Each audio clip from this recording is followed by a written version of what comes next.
안녕하십니까. 오늘 정신분석과 성경 세 번째 시간인데 오늘 내용을 한번 살펴보겠습니다.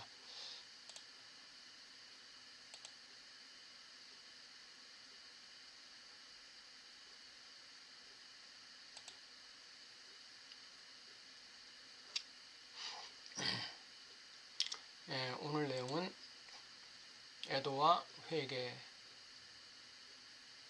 이와 같은 내용으로 한번 살펴보겠습니다.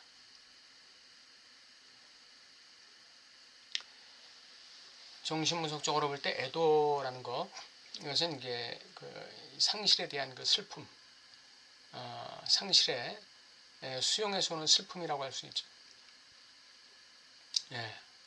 슬픔, 슬퍼하는 것이죠.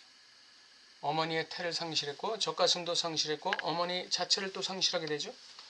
거울상 환상을 즐기고 있었는데 이것도 상실하게 되죠. 거세를 수용하게 되죠. 거세를 수용한다는 것이 결국 뭐냐면 자신의 거울상의 환상을 상실한다는 것을 얘기하는 것이죠. 그것이 거세 수용입니다.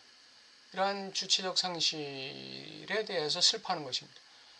거기에 대해서 아무도 도울 수 없는 독립된 존재라는 불안, 이런 것들에 대한 슬픔이 애도라고 말할 수 있습니다.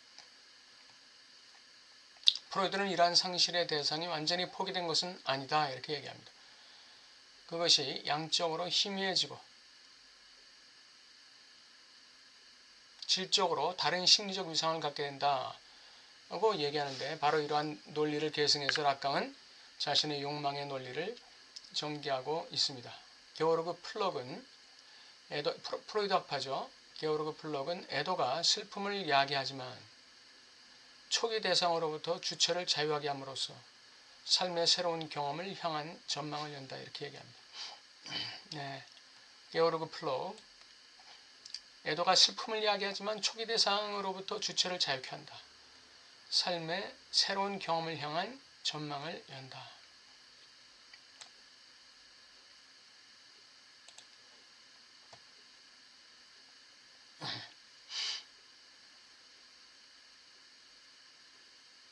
이렇게 얘기합니다. 이러한 근원적 상실들에 대한 원천적 애도가 있을 때 주체는 상실을 수용하게 되고 진정한 주체만의 이야기를 세상에서 써내려가게 된다.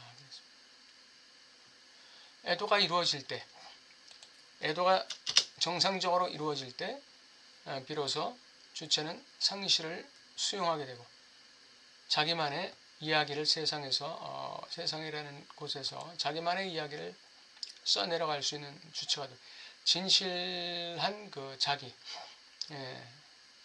본질적 자기에게로 돌아오는 것이죠. 성경적으로 보면 회개란 자신의 행위가 어떻게 하나님의 법에 위배되었는지를 깨닫는 것입니다. 정확히 어디서 어떻게 왜곡되고 거슬러졌는지를 정확히 판단해내는 것입니다. 나의 행위가 하나님의 어떤 계명을 어떻게 얼마나 심각하게 왜곡시켰는지를 깨달아야 합니다. 이것은 진리에 근거한 이성의 객관적 판단을 요구합니다. 진리에 근거한 이성적 객관적 판단, 이게 없으면 이 제대로 된 해결할 수가 없는 것이죠. 이유 여하를 불문하고 상황 여부에 상관없이 감정 여부,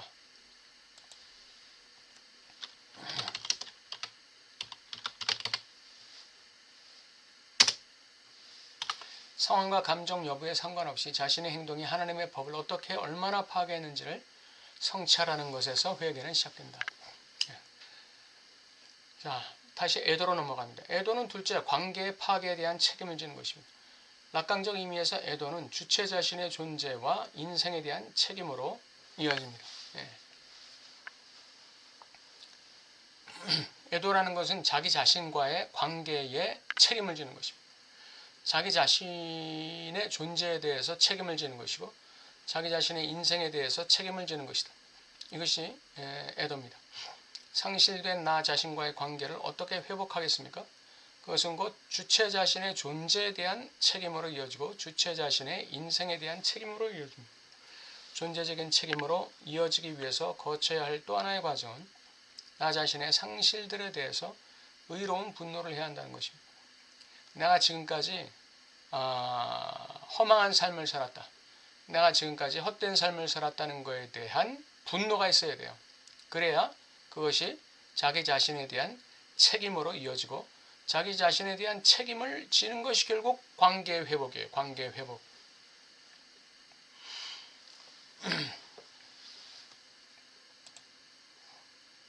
한을 품는 것은 애도의 과정을 진실되게 거쳐가는 중요한 지표가 됩니다. 한편으로는 슬퍼하지만 내가 잘못 살았다는 데 대해서 슬퍼하지만 내가 인생에서 어떤 죄를 짓고 어떤 악을 행했다는 데 대해서 슬퍼하지만 한편으로 또한 한 단계 나아가서 그 죄와 악에 대해서 내가 분노할 수 있어야죠.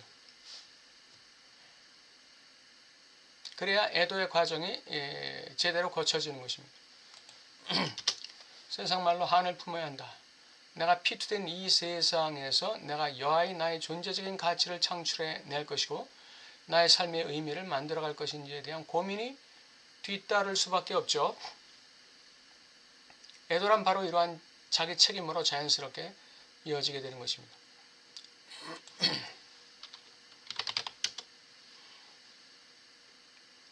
성경적으로 볼 때 회개는 나의 행위가 하나님의 마음을 어떻게 얼마나 아프게 했는가에 대한 영적 통찰이 있어야 됩니다. 회개는 단순히 나의 행위의 문제가 아닙니다. 하나님과 나와의 관계의 문제입니다. 관계가 파괴되는 게 이게 죄예요. 관계가 파괴되는 게 죄입니다. 악이고. 그래서 내가 죄를 짓고 악을 행할 때 하나님과의 관계가 파괴되기 때문에 회개라는 것은 바로 관계의 회복에 목표가 있는 것이죠. 나의 행위가 하나님과 나 사이를 얼마나 심각하게 훼손했는지 절감하고 이에 대해 책임감을 느끼고 거기에 책임지는 것이다.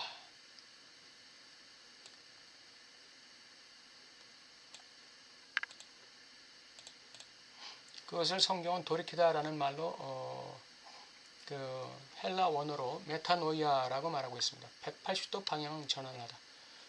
성경적 의미의 회개는 나의 죄와 악으로 말미암아 생긴 하나님과의 훼손된 관계에 대해서 주체적으로 책임지는 것.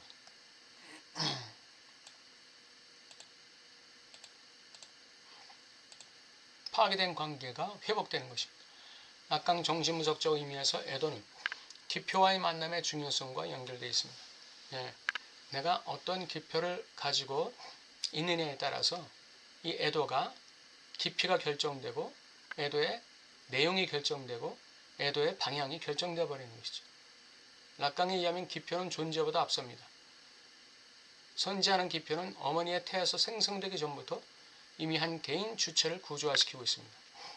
애도의 열매를 제대로 맺기 위해서는 나 자신을 구조화시키고 있는 기표 체계를 재생산해야 합니다. 기표가 주체를 지탱하기 때문에 주체가 재생산하고 새롭게 구조화시키는 기표 체계는 그 주체의 존재와 인생의 방향과 내용과 목표를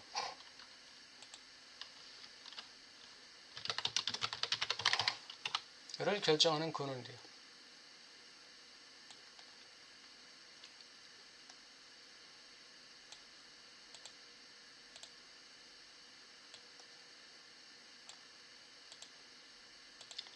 기표가 주체를 지탱하는 것입니다. 돈이 나를 지탱하는 것도 아니고 권력이 나를 지탱하는 것도 아니고 기표가 나를 지탱하는 것이죠. 그렇기 때문에 내가 어떤 기표 체계를 가지고 있느냐가 바로 내 애도 이후에 그 애도 과정 속에서도 당연히 작동하겠고 그 애도 이후에 존재와 인생의 방향, 내용, 목표를 결정하게 됩니다.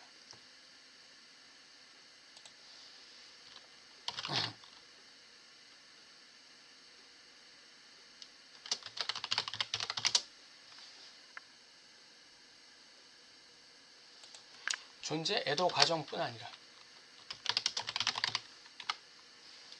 존재와 인생의 방향, 내용, 목표 이것을 결정하는 근원이 기표 체계가 되겠습니다. 기독교적 의미에서 회개는 나의 단순한 행위의 차원을 넘어서 나의 존재적인 죽을 수밖에 없는 mortal being, 죽을 수밖에 없음에 대한 애도와 애통이 뒤따라야 합니다. 나의 존재 자체가 하나님 앞에서 무가치하고 무기력하고 얼마나 심각하게 타락한 존재인지에 대한 처절한 성찰과 애통, 이 애통함이 있어야 돼요. 애통함. 인간은 기독교적 의미의 회개는 이건 고통입니다.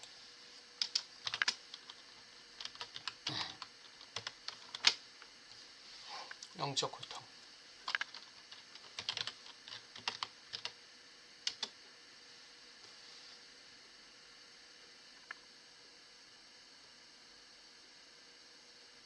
나의 전 존재가 죽을 수밖에 없음에 대한 애통이어야 돼.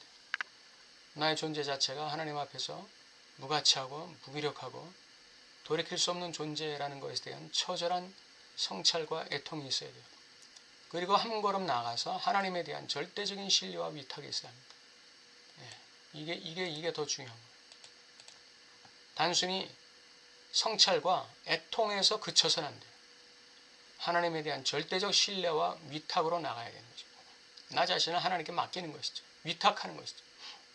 그러므로 회개는 단순히 반성의 차원이 아니라 믿음의 차원이 있다.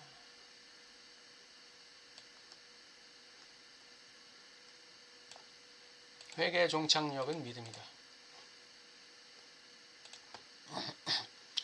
내 힘과 능력으로는 결코 하나님의 기준에 들 수 없다는 이 불가항력적인 사실, 하나도 새롭게 할 수 없다는 사실, 내가 나를 새롭게 할 수 없다는 사실을 받아들이고 철저하게 하나님께 나를 의탁하고 위탁하는 것, 이게 회개의 열매를 맺는 데 결정적인 태도와 행위입니다.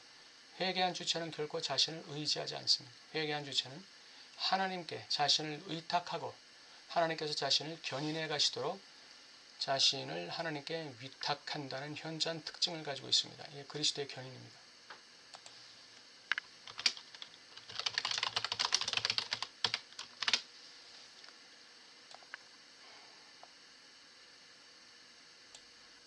그리스도의 견인, 그리스도가 회개하는 자를 끝까지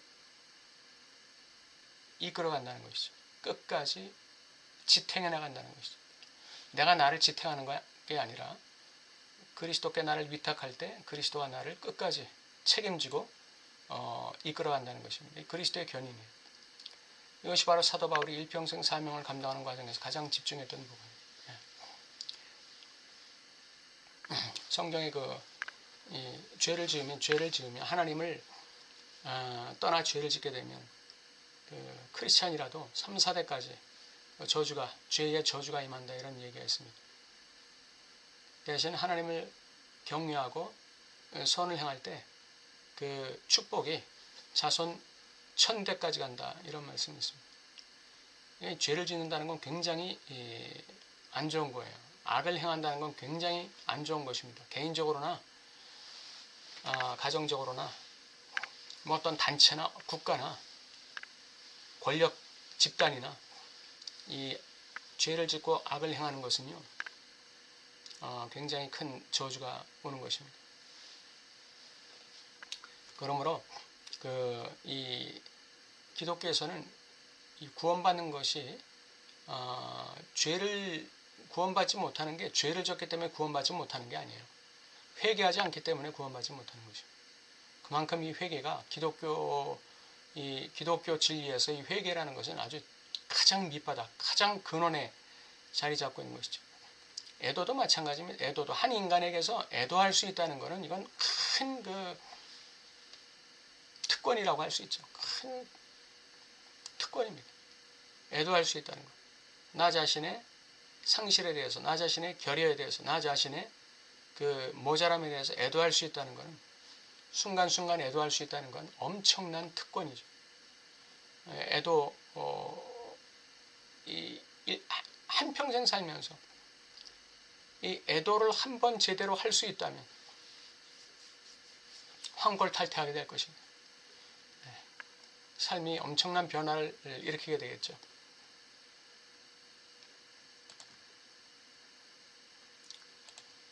오늘 애도와 회개, 정신분석적 관점과 성경적 관점을 한번 비교해 보았습니다. 또 다음 시간에 뵙겠습니다. 감사합니다.